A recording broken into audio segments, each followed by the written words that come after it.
finally retook Yerushalayim. There was no looting. There was no violence. There was just a desire to light a menorah. That's unbelievable. That's what they wanted to do. By the way, go back to the 6-Day War. What did the Israelis do when they retook Yehuda, Shomron, Hevel Azah, the old city of Yerushalayim? There was no looting. There was no pillaging. There was no abuse of Arabs. And believe me, I'm the last one to say the Israeli army is perfect. We got lots of things to work on. But if you look at what happened after the 6-Day War, what did they really start to do? They started to rebuild. Does anybody know what the first significant Jewish event? What did we do? We got back to the old city. What was the first thing we did? Anybody know? We went to the old city, and Rav Goren is thrown up on his shoulders, and he blows a shofar, and he makes a bracha of Shechianu, and then 3 days later was Shavuot. And they declared it a closed military zone. Jewish people didn't listen. Tens and tens of thousands of Jews from all over the country. People flew here to be in the old city by the Kotel opposite Har Bayit Hashem. So now we're here. We've got the land. We have children. What do we do with it? That's our challenge. An essential piece of Judaism is how do we become a model? Not by giving musar, not by telling people what to do. People don't usually listen when you tell them what to do. How to get someone to do something and tell them what to do when you think they're doing something wrong. And you know you can't really tell them not to do something wrong. That's a whole other topic which we're going to get to in a couple of days. What do you do when someone you love is doing something you hate? We're going to get to that in January. But as a people, our goal is how do we become a model? How do we share a Judaism that is meaningful, inspiring, joy-filled? Well, the first thing we have to do is we have to be that. You know? If I want my kids, we can debate whether there's a value to tefillah. And we can debate why there's a value to tefillah. But if I want my children to see the value in tefillah that I give it, what do I have to do? Take a guess. Live it. If I don't love davening, why on earth would I expect my kids to love davening? If I don't love Shabbat, why on earth would I expect everybody else to love Shabbat? And it's mind-boggling to me how many people you meet who are on this mission. We have to get everybody to do this. We have to get them to keep kosher. We have to get them to keep Shabbat. But you ask them, do they love it? They don't know what to do with that question.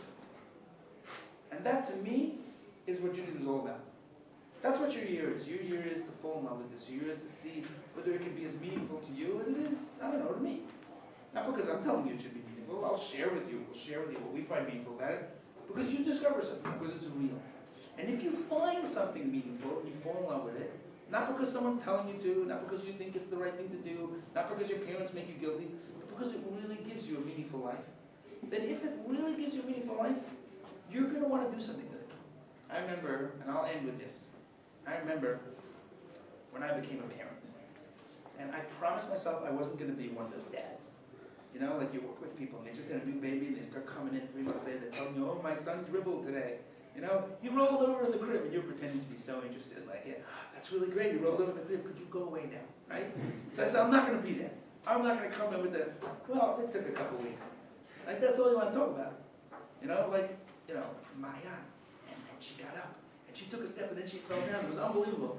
And then you realize, you catch yourself, like your fellow workers, they're looking at you like, okay, dude, it's really nice. You know, can we get back to it, right? Why do you do that? Why did I do that? You get married. You know what the first thing is? This is statistical truth. Do you know what the first thing couples do after they get married? Anybody know? First thing they do. They always do this. They never plan it, they start to do it. I guess? Vows during the marriage? No. That's about the marriage itself.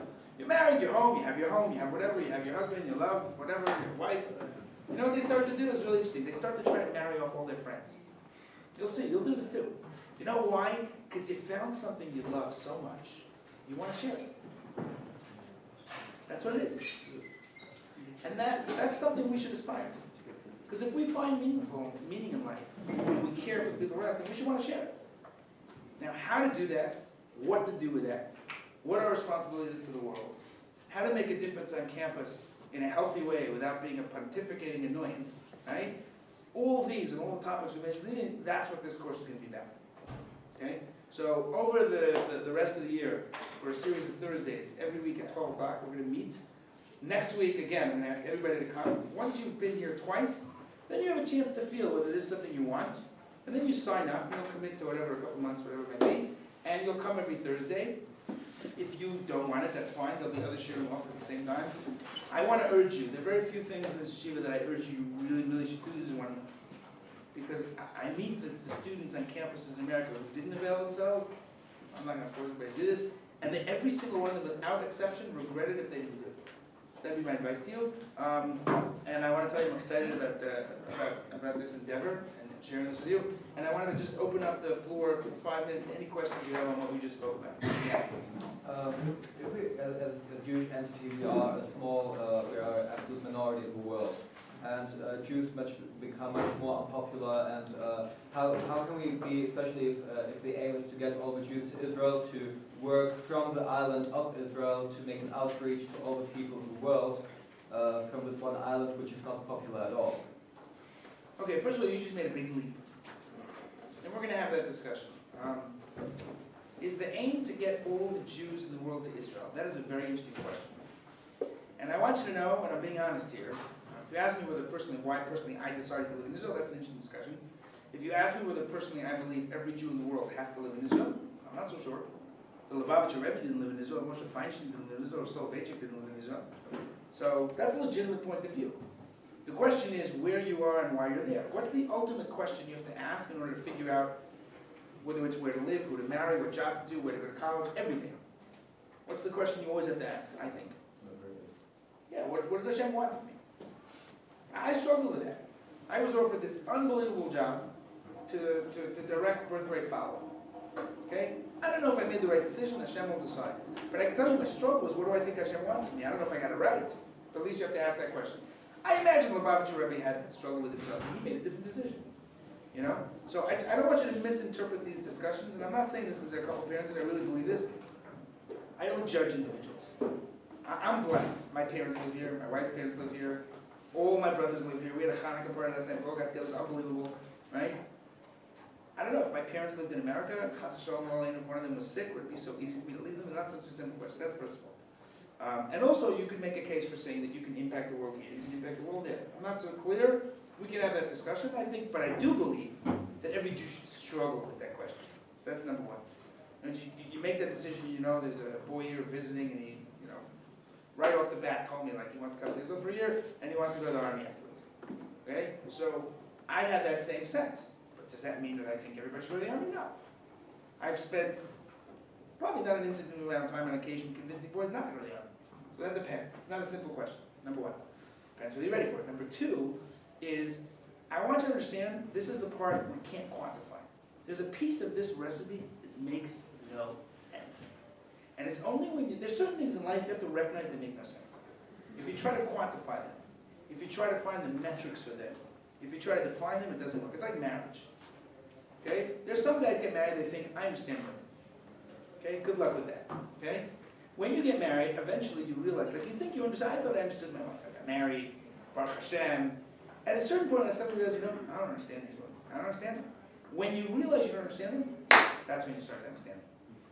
It's the same thing in my relationship with Hashem. If you think that you're going to fully understand the Kodesh Baruch Hu, you're never going to get them. So there's a piece of that.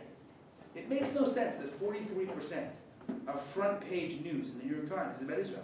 It makes no sense. We're a tiny little country. You ever want to play a great game and get back to campus? Get yourself a globe, okay? And play the Let's Find Israel game on the globe. You put it on your coffee table, right? And you have a few friends over, maybe they're not even Jewish, and you say, spin the globe, say, who can find Israel first? And watch them fumfer. Right? They can't find it, they don't know where it is. Why? Because it's so tiny, you need a magnifying glass.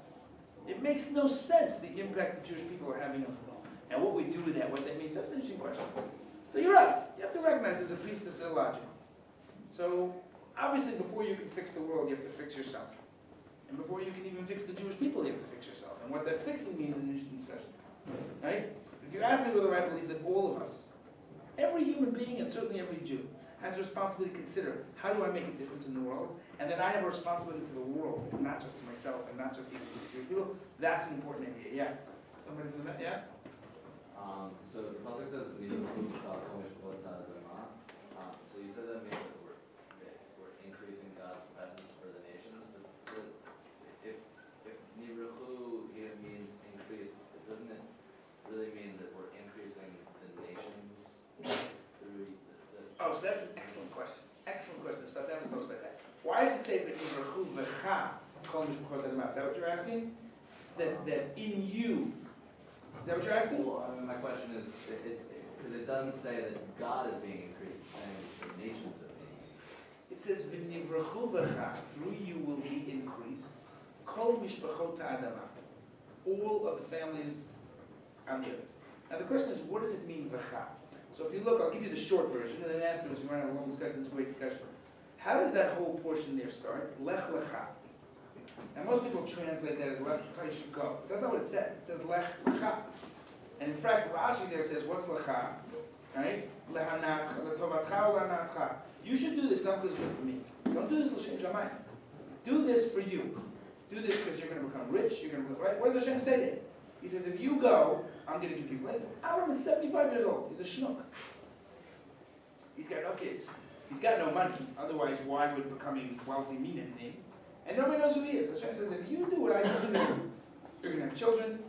You're going to become famous. You're going to become wealthy. It's going to be geschmack. Now, if I said that to you, you'd say, well, what if he's not right? But if Hashem comes to you, you know it's Hashem. So then I guess you know that's going to happen. So of course Avram goes. So what's the whole deal? What's the big deal? By the way, Parshat Lech Lecha Ve'er is all about showing how Hashem fulfills those promises. Avram goes down to the side and becomes wealthy. He meets with the Paro, he becomes famous. He ends up being given a son Yishmael and eventually a son Yitzchak. It's all about the fulfillment of those promises. So then what's the point of the whole deal? Until you become you and the you that you're meant to be, you can never have any impact on the world. If I'm becoming me, if I'm building myself just for myself, then not only is that not healthy, not only is that, in my opinion, not what the Torah wants, that's actually antithetical to Judaism. If I'm sitting in the base manager and I'm learning Torah, right? You know, my wife has a cousin, and he's a wonderful guy. And it's a longer story, but he's learning the Mir, and for many years. And I watched over the years as he became sort of more versed and more, sort of knowledgeable, and then really holding, and then eventually now he's a Shkak Dal B'Chalav. He's been learning for 20, 25 years. And I once asked him, like, I haven't seen him in a while, so I'm in a Simcha. I'm not close to him, but I see him once in a while. And every time I see him in a Simcha, the conversation gets different. And when I first started to see him, he was like working in Rashi, then he was working in Tosaf, now he's holding in Rishonim. Then I talked to him about a Rambam, he quotes me the Kesef Mishnah, like, he's Baruch Hashem. So I said, wow, you're still like in the mirror, or now he's in a different Shiva. I said, well, what's the plan? So he looked at me like I was nuts. I said, what do you mean? I said, well, okay, you're learning Yeshiva, when are you like going to leave Yeshiva? He goes, well, I hope never. So I said, well, you're doing all this learning. What's the purpose of all this learning? He looks at me like I'm nuts. He says, well, I'm learning to learn Torah. I said, what's the purpose of learning Torah? He says, the purpose of learning Torah is to learn Torah. So we're having a discussion because we have two different worldviews. Now, I'm not so arrogant to say, he bases himself on perceptions and Rishonim and Aharonim, but so do I. But sometimes two worldviews meet and one of them is right and one of them is wrong. That's an opinion. You can agree with it, you can disagree with it, and I love about this place. But you have to build yourself up. You have to become the you you're meant to be, but at a certain point, that's only meaningful if its goal is to make a difference in the world. Moshe Rabbeinu goes up on Har Sinai, he doesn't stay there. He has to come back down, has to come back to the world. The Jewish people don't stay in the Midbar, they don't stay in Har Sinai. They have to go into Eretz Yisrael, they have to conquer the land, they have to make a difference in the world. Right? So that's what I think that is. That's a long discussion. Now let's break here because I don't want to keep you from lunch. Anybody has questions on this? Wait, what's up? Two quick announcements. You can turn that off.